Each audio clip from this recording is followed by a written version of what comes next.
What's up, guys? This is Corey. Welcome to the show for the ones ready to break free from the lies, propaganda, and deception and embrace the extraordinary journey of choosing faith over fear. Hello. I almost stumbled on that one, huh?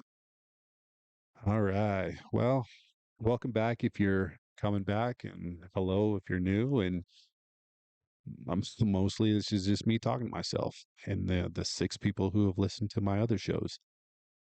So today is just kind of a continuation of doing the hard things and no one is coming. Let's have some personal accountability. Today's topic is trauma. I believe that it is a real thing, and I also believe that it is not an excuse. I posted this a couple days ago on the old X or Twitter or whatever it is, and got a little bit of feedback. And so I kind of wanted to make a little, 5 to 10 minute rant on it. So, in life, we encounter traumatic experiences that leave deep scars on us emotionally and psychologically. It can manifest in however many different ways: personal loss, accidents, abuse, or something else. And overcoming it is a complex and transformative journey. It requires a lot of inner strength, resilience, and a willingness to accept responsibility for your own healing. And this is what a lot of people don't do. They don't accept the responsibility. It's always someone else's fault, no matter what capacity they may or may not have had in it personally. One of the most traumatic things that I've ever gone through, outside of me nearly dying in 2019 and 2018, was 2005. I was drugged and sexually assaulted, and I had to deal with that. It took a long time for me to deal with that. In fact, it took many years, almost a decade actually, for me to deal with that. And I didn't blame anybody else, but I definitely left a warpath of innocent people, um, in that wake of me trying to find the trauma. Some were innocent, some were not innocent. Um, but in order for me to get to the point in my life where I am right now, I had to accept responsibility for my own healing and my own getting over it, really. And again, it didn't take a couple of days for something like that. Being, I don't think that it matters that I'm a dude, but it mattered to me that I'm supposed to be a protector, and I wasn't able to protect myself. So a lot of it was, how am I supposed to protect someone if I can't protect myself? So it took a lot for me, and that was probably the biggest part of accepting responsibility. Is one, it took a lot of sedatives to put me down, and two, it took a lot of alcohol to put me down. But I was still in it enough to be able to push the individual off.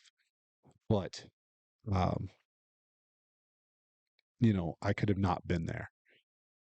That's a whole nother discussion that I had with myself for a very long time. And that was again one of the big things I was trying to do, is I shouldn't have put myself in that position. Well, I did, and you can't go back and change the past. And that's one of the biggest things with dealing with trauma that you have to understand, is no matter what you do, you can't change whether or not it happened.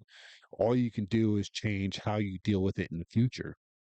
And it took up until, I started training martial arts to really be able to work this out of my mind.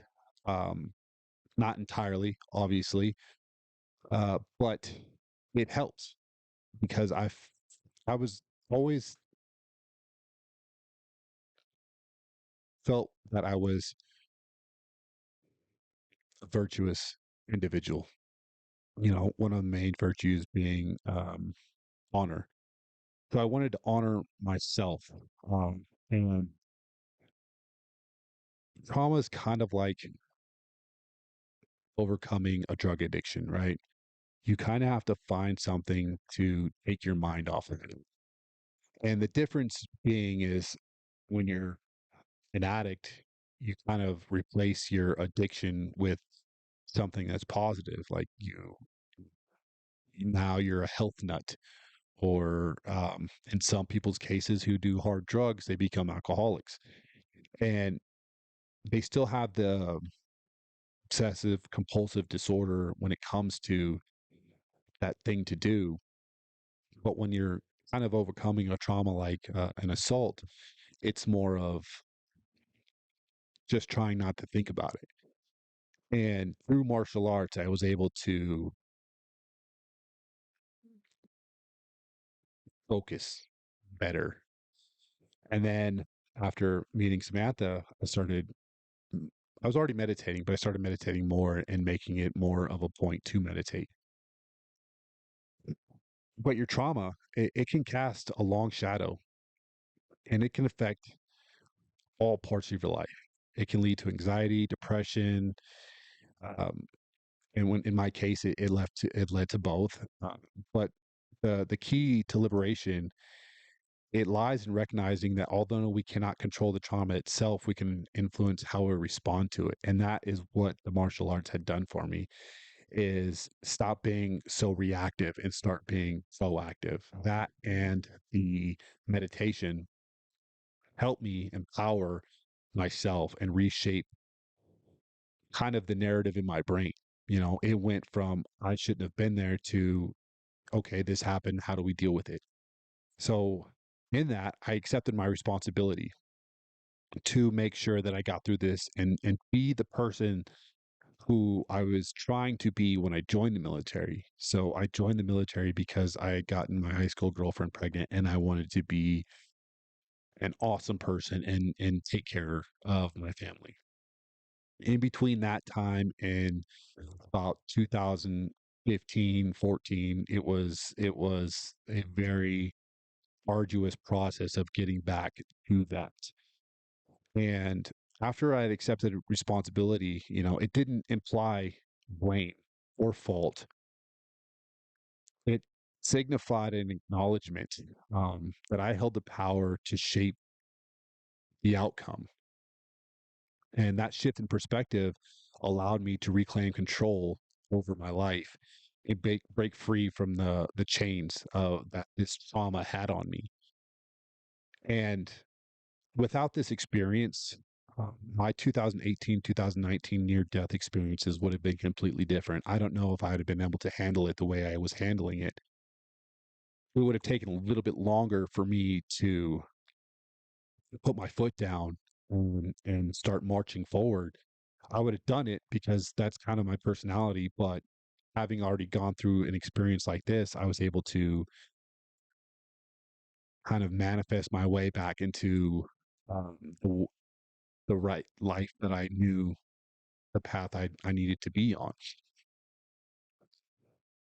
And in today's society, they're almost encouraged and glorified and celebrated to live in in your traumas. I don't like talking about the things that happened to me personally because they have that culture going on, right?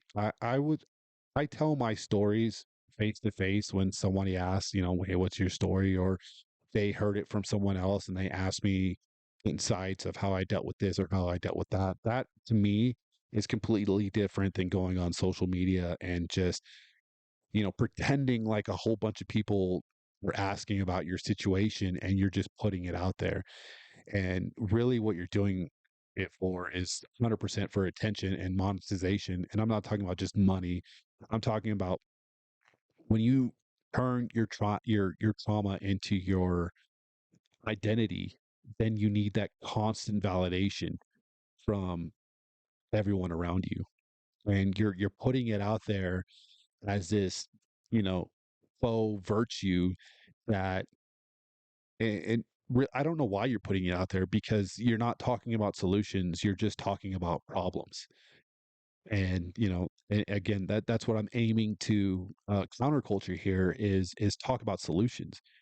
And through my first two, the other two podcasts that I just recently put out, it's doing the hard things and realizing that no one's coming.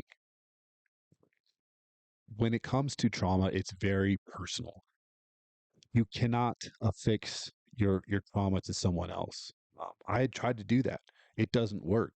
People try to trauma bond, and when the trauma bond flame starts to wear out, you have nothing in common at all.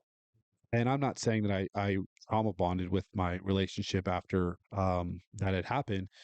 It was more of me trying to find my identity in the relationship rather than find my identity post trauma. And I was hiding from it and I wasn't dealing with it the right way. And through that, and through all the bullshit that I went through in my second relationship, it wasn't I wasn't putting my own healing to the forefront. It took for me to go fishing in Alaska for 3 almost 4 months, where it's yeah, very little connection with the outside world. It's you and a couple of dudes on a fishing boat. And I most certainly aren't going to talk to them about the problem. So you kind of got to figure the shit out. And, you know, there's expectations. You have to get through your shit. And I got through my shit by realizing that it doesn't have any power over me because I didn't give it any power. I wasn't feeding it. I've always been the type of kind of personal, whereas I'm not going to go out there and shout out to the rooftops of what's going on in my life. Yeah, my Instagram has my highlights and all that stuff, but that's what those are. Those are that's my highlight reel. Um, but when it came to this, I was keeping it close to the chest, and then when I was able to just be alone with it, I realized it didn't really have any power over me. I could do all the shoulda, woulda, couldas, but it's not going to change the fact that it happened. So I could either live in it or live. And I chose to live. And one of the best things about accepting responsibility is, you know, going from a victim to an agent, having your own agency back and being a champion. I won't even call it a survivor because it's going through something like that and coming out and being able to function um, without that being part of your life is championing it. And it's not just surviving it; it's thriving through it. And while victims are ensnared by their trauma and it becomes their identity, champions they rise above it. And when we recognize that we cannot change the past, we have the agency over the future and of the present. And when we make this mental shift, we empower ourselves to rebuild, renew, and emerge stronger than before. Accountability is a cornerstone of accepting responsibility. It involves acknowledging our role and actively engaging in actions to support our well-being.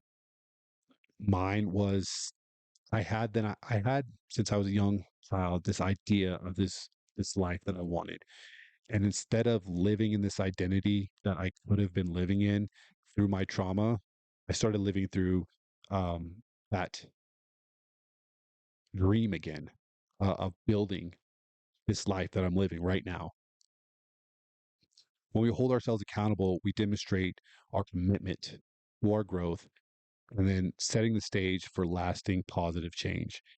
And after taking control of my life in 2016, um, it just empowered me. And now you know, there are things there. I mean, everything now is small and petty. Samantha and I don't have any major hangups. Like our biggest hangup is when I'm a drill sergeant to the kids because I sometimes I get drill sergeant-y, and like that's the biggest problem that I face right now. And it's because I was able to step out of the mindset of being a fucking victim because it's not an excuse. It's not an excuse to be a piece of shit. And I honestly, I have gone through so many different kind of traumas. And again, I don't believe any one of them are more special or more traumatic than anyone else's. But when you live in it and you use it as your identity, I think you are a piece of shit. Um, and there are better ways to move forward than always being a victim. So stop being a victim.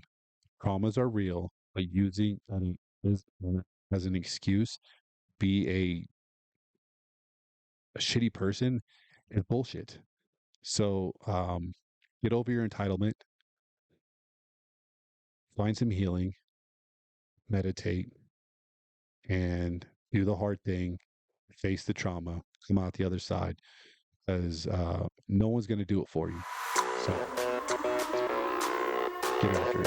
So thanks for listening, and I'll see you on the next one. Fight!